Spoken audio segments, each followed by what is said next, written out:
Good evening to all of you. आज हम लोग ऑप्टिक्स का लेक्चर नंबर 7 स्टार्ट करेंगे और हम लोग पिछले लेक्चर में प्रॉपर्टीज ऑफ प्लेन मिरर के बारे में पढ़ रहे थे। हम लोगों ने 3 प्रॉपर्टी खत्म किया था। आज हम लोग 4th प्रॉपर्टी देखेंगे। तो चलिए लेक्चर 7 स्टार्ट करते हैं। Lecture 7 properties of a plane mirror, समतल दर्पण के गुण। चौथा प्रॉपर्टी है angle of deviation. Angle of deviation को विचलन कोण कहते हैं। इसका सिंबल है डेल्टा। इस सिंबल को क्या पढ़ते हैं? डेल्टा। हिंदी में कहते हैं विचलन कोण, इंग्लिश में कहते हैं angle of deviation. The angle between incident ray and emergent रे is called angle of deviation. यानी इंसिडेंट रे अर्थात आपतित किरण, इमर्जेंट रे अर्थात निर्गत किरण। तो आपतित किरण तथा निर्गत किरण के बीच के कोण को हम विचलन कोण कहते हैं, अर्थात डेल्टा कहते हैं। तो विचलन कोण क्या है? आपतित किरण और निर्गत किरण। आपतित किरण कहते हैं जो सबसे पहले आता है उसको आपतित किरण, इंसिडेंट रे कहते हैं, और जो सबसे लास्ट में निकलता है एकदम से फाइनल रे उसको कहते हैं इमर्जेंट रे, यानी निर्गत किरण। तो आपतित किरण और निर्गत किरण के बीच जो एंगल बनता है उसी को हम एंगल ऑफ डेविएशन कहते हैं, यानी विचलन कोण कहते हैं। यहां पर आप देख सकते हैं एक प्लेन मिरर है और इस डायग्राम में 2 प्लेन मिरर है। यहां पर एक मिरर है और ये एक दूसरा मिरर है। तो जब एक ही प्लेन मिरर होगा तो मान लीजिए ये इंसिडेंट रे है, ये आने वाला रे है, यही है आपतित किरण, और जो अंतिम में निकल रहा है यही है फाइनल रे, यानी इमर्जेंट रे। इमर्जेंट रे कौन सा रे होता है? जो अंतिम में निकलता है। इसको आप परावर्तित किरण भी कह सकते हैं। ये आपतित किरण है, ये परावर्तित किरण है, ये इंसिडेंट रे है, ये रिफ्लेक्टेड रे है। लेकिन इस डायग्राम में देखिए सबसे पहले कौन सा रे आया? यही है इंसिडेंट रे, और सबसे आखिरी में कौन सा रे निकल रहा है? ये, तो इसको कहेंगे इमर्जेंट रे। दोनों रे के बीच कितना एंगल बन रहा है? तो इस वाले रे को थोड़ा सा आगे बढ़ाकर देखिए तो एंगल ऑफ डेविएशन डेल्टा इस एंगल को कहेंगे। This is the angle of deviation delta. क्योंकि इंसिडेंट रे, ये रे किधर जाना चाह रहा है? एकदम सीधा जाना चाह रहा है, लेकिन जैसे ये मिरर से टकराता है ये डेल्टा एंगल से घूमकर इधर चला जाता है। इसका मतलब विचलन कोण कितना है? डेल्टा। डेल्टा को कहेंगे एंगल ऑफ डेविएशन, यानी विचलन कोण। इंसिडेंट रे और इमर्जेंट रे के बीच के एंगल को हम कहते हैं angle of deviation. Incident ray इस डायरेक्शन में जा रहा है, इमर्जेंट रे इस डायरेक्शन में है, दोनों के बीच का जो एंगल है यही है एंगल ऑफ डेविएशन। देखिए, क्योंकि इंसिडेंट रे जाना चाह रहा है इस डायरेक्शन में, जैसे ये मिरर से टकराता है ये कितने एंगल से घूमता है? डेल्टा एंगल से, और घूमकर किधर चला जाता है? इस डायरेक्शन में। यानी यह कितने कोण से विचलित हो गया? डेल्टा एंगल से। तो डेल्टा को कहेंगे एंगल ऑफ डेविएशन। यहां पर देखिए आपतन कोण का मान थीटा है और परावर्तन कोण का भी मान थीटा है। एंगल ऑफ इंसिडेंस थीटा है, एंगल ऑफ रिफ्लेक्शन भी थीटा है। तो डेल्टा का वैल्यू कैसे निकालेंगे? ये तीनों एंगल का सम कितना होगा? 180। तो 180 में हम क्या करेंगे? इस दोनों को ऐड करके घटा देंगे, यानी थीटा प्लस थीटा। तो डेल्टा का वैल्यू मिल गया 180 डिग्री माइनस 2 थीटा। तो अगर एक प्लेन मिरर हो तो वहां पर विचलन कोण का फॉर्मूला होता है 180 डिग्री माइनस 2 थीटा। जहां थीटा क्या है? जहां थीटा आपतन कोण भी है और परावर्तन कोण भी है। आपतन कोण भी है और परावर्तन कोण भी है, दोनों कोण है थीटा। आपतन कोण, परावर्तन कोण, angle of incidence, angle of reflection. अब आते हैं 2 मिरर। यहां पर फर्स्ट मिरर है, सेकंड मिरर है। जो सबसे पहले रे आया इसको कहेंगे इंसिडेंट रे, यही है आपतित किरण। और जो सबसे लास्ट में निकल रहा, ये रे आया, पहले मिरर से टकराया, यहां से परावर्तित हुआ, फिर यहां पर दूसरे मिरर पर टकराया और फिर यहां से परावर्तित हुआ। तो सबसे अंतिम में जो निकल रहा है इसको कहेंगे इमर्जेंट रे। दोनों रे के बीच का जो एंगल है उसी को एंगल ऑफ डेविएशन कहेंगे। तो पहले यहां पर ध्यान से देखिए, ये इंसिडेंट रे जाना किधर चाह रहा था? सीधा। पर पहले मिरर से जैसे ये टकराया तो ये कितने एंगल से डेविएट हो गया? मान लेते हैं डेल्टा 1 एंगल से डेविएट हो गया। ये रे किधर जाना चाह रहा है? सीधा जाना चाह रहा है, लेकिन जैसे ही पहले मिरर से टकराया तो यह डेल्टा 1 एंगल से विचलित होकर इस दिशा में भाग गया। अब ये फिर देखिए, ये जाना चाह रहा था सीधा, एकदम से सीधा जाना चाह रहा था, लेकिन जैसे ही ये दूसरे मिरर से टकराता है, यह किरण जैसे ही दूसरे मिरर से टकराता है तो यह फिर कितने एंगल से मुड़ जाता है? डेविएट हो जाता है, विचलित हो जाता है डेल्टा 2 एंगल से, और फिर ये किधर जाने लगा? इस दिशा में जाने लगा। यानी यहां पर 2 बार डेविएशन हुआ, एक बार डेल्टा 1 एंगल है, एक बार डेल्टा 2 एंगल है डेविएशन। यानी यह जो इंसिडेंट रे है 2 बार मुड़ा है। एक बार कितने कोण से मुड़ा है? एक बार ये सीधा जा रहा था तो पहले मिरर पर ये कितने कोण से विचलित हुआ? डेल्टा 1। फिर ये दूसरे वाले मिरर पर कितने एंगल से डेविएट हुआ? डेल्टा 2। तो टोटल डेविएशन, अब देखिए ये रे जाना चाह रहा था इधर, इंसिडेंट रे इधर आ रहा है लेकिन फाइनल रे इधर जा रहा है, यानी यही हो गया total angle of deviation delta. तो यहां पर जो डेल्टा का वैल्यू निकलेगा, डेल्टा क्या है? Total deviation. टोटल डेविएशन, तो टोटल डेविएशन डेल्टा कैसे निकालेंगे? तो डेल्टा 1 प्लस डेल्टा 2। पहले मिरर पर कितना डेविएशन है? डेल्टा 1। दूसरे मिरर पर कितना डेविएशन है? डेल्टा 2। दोनों एंगल को अगर ऐड करेंगे तो ये मेरा टोटल डेविएशन डेल्टा आएगा। डेल्टा किसके बीच का एंगल है? तो इंसिडेंट रे एंड इमर्जेंट रे, इस दोनों के बीच का एंगल है। इंसिडेंट रे इधर जाना चाह रहा है, जबकि इंसिडेंट रे इतने एंगल से मुड़कर किधर फाइनली जा रहा? फाइनली ये तो इधर जा रहा है, जबकि जाना चाहिए इधर लेकिन जा रहा है इधर, यानी ये इतने एंगल से ये डेविएट हुआ डेल्टा। डेल्टा 1 का वैल्यू कैसे निकालेंगे? तो ये पूरा एंगल 180 है, तो 180 में हम घटा देंगे theta 1 plus theta 1, 2 theta 1 plus delta 2 की वैल्यू कैसे निकालेंगे? ये पूरा एंगल 180 है, तो 180 में थीटा 2 प्लस थीटा 2, 2 थीटा 2 घटा देंगे, तो 180 प्लस 180 हो गया 360, minus 2 theta 1 minus 2 theta 2, minus 2 common ले लो, थीटा 1 प्लस थीटा 2। और हम लोग पढ़े थे कि थीटा 1 और थीटा 2 इस दोनों का योगफल हमेशा थीटा के बराबर होता है, तो 360 माइनस 2 थीटा।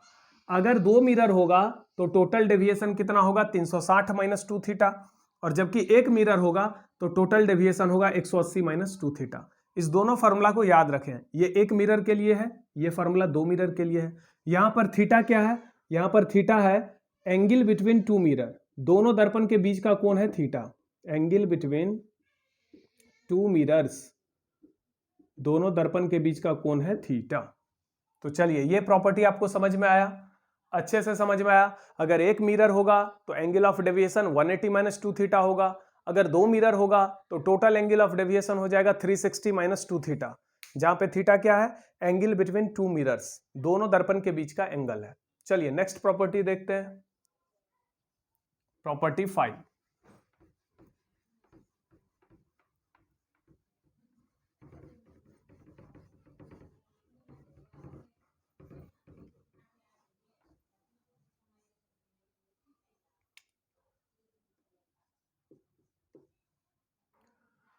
प्रॉपर्टी 5 है, यदि आपतित किरण को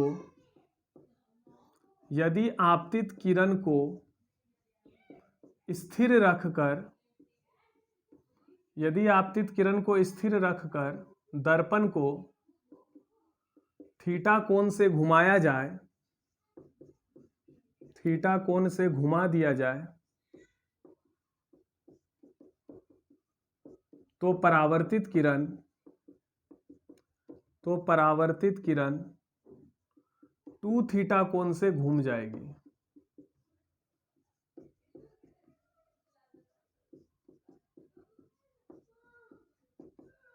keeping the incident ray fixed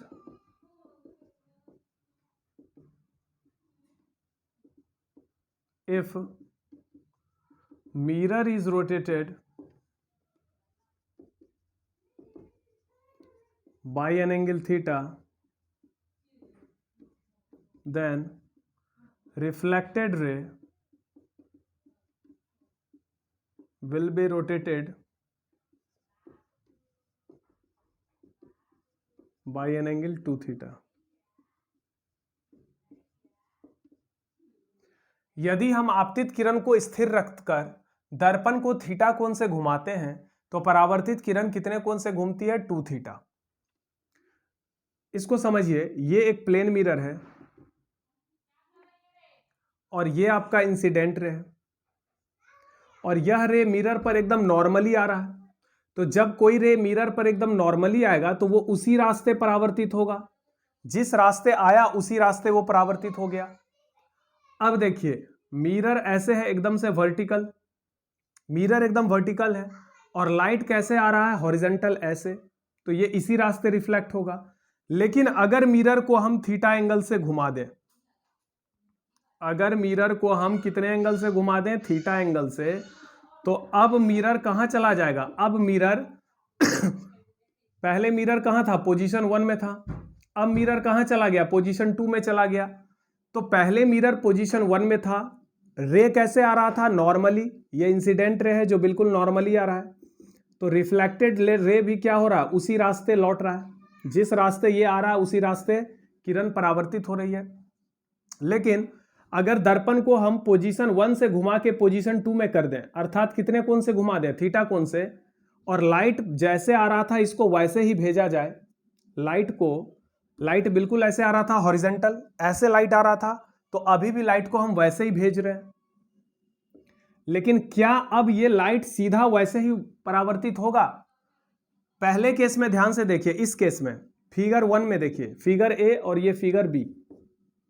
इस फिगर में आप क्या देख रहे हैं? मिरर कहां है? पोजीशन 1 में।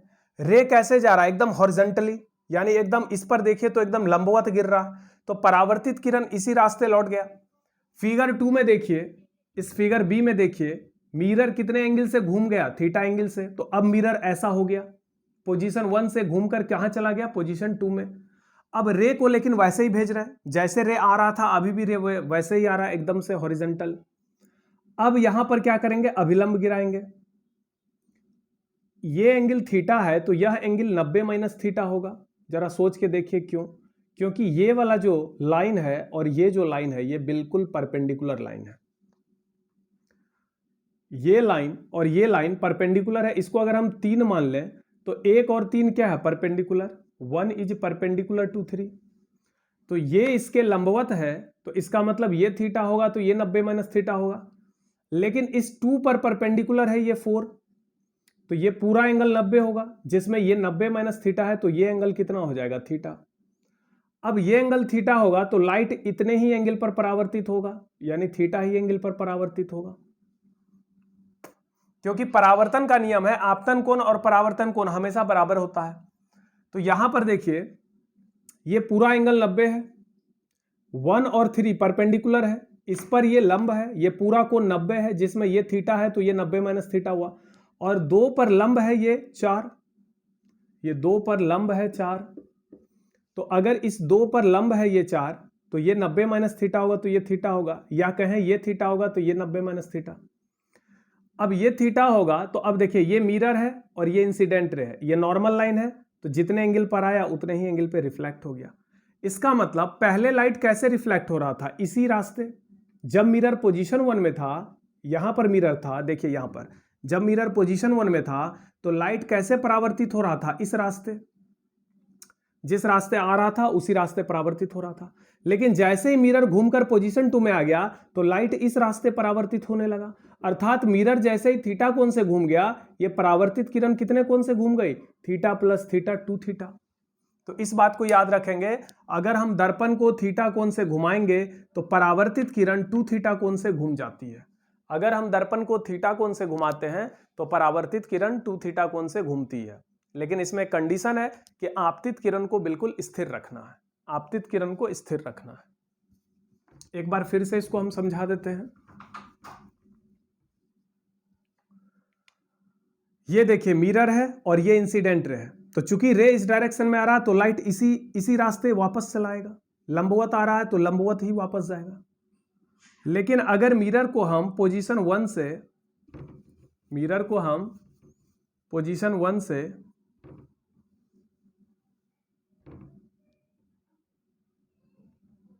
ये पोजीशन 1 में है, अगर यहां से घुमा के पोजीशन 2 में कर दे, मिरर को इस पोजीशन में ले आए, कितने एंगल से हमने घुमाया? थीटा। अब लाइट को ऐसे भेजा जाए तो इस मिरर पर, मिरर ऐसे तिरछा हो गया है, लाइट ऐसे आ रहा है, तो यहां पर एक लंब गिराएंगे। अब ये एंगल चूंकि 90 माइनस थीटा है तो ये वाला एंगल थीटा होगा, चूंकि ये पूरा कोण 90 है, तो इस पर अगर लंब गिराएंगे तो ये थीटा, तो ये वाला एंगल 90 माइनस थीटा, तो यह एंगल कितना होगा? थीटा। तो चूंकि यहां आपतित किरण और अभिलंब के बीच का कोण थीटा है तो परावर्तन कोण भी थीटा होगा।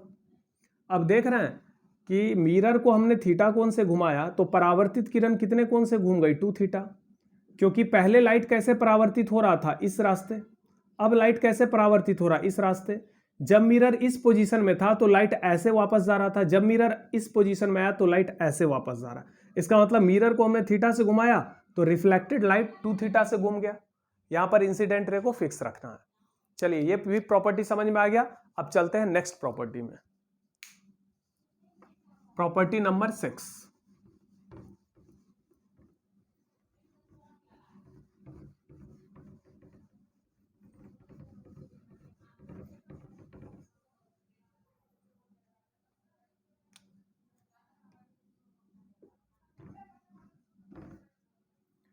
यदि किसी व्यक्ति की ऊंचाई h हो, यदि किसी व्यक्ति की ऊंचाई h हो तो समतल दर्पण में अपना पूरा प्रतिबिंब देखने के लिए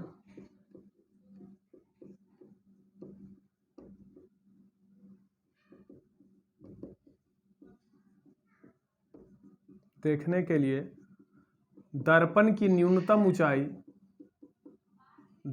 की न्यूनतम ऊंचाई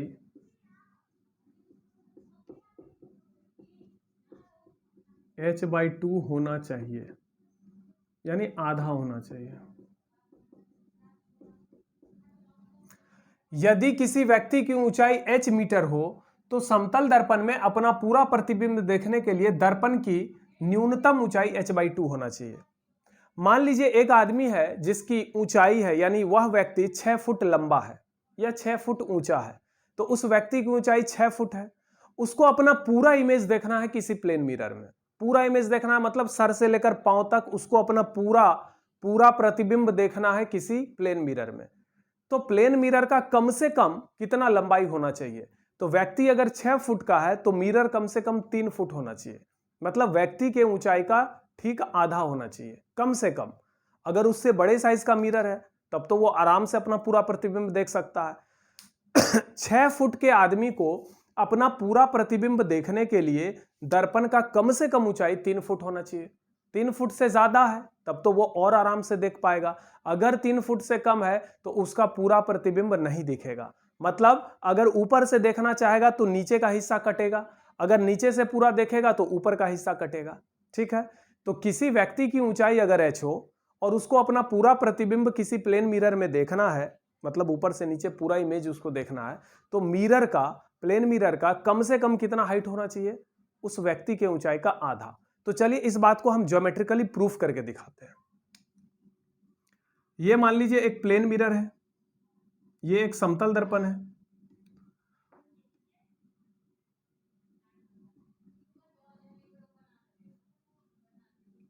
एक आदमी यहां पर खड़ा है, उस आदमी का यहां पर आंख है, यहां पर हेड है। H का मतलब हेड, E का मतलब आई और L का मतलब लेग।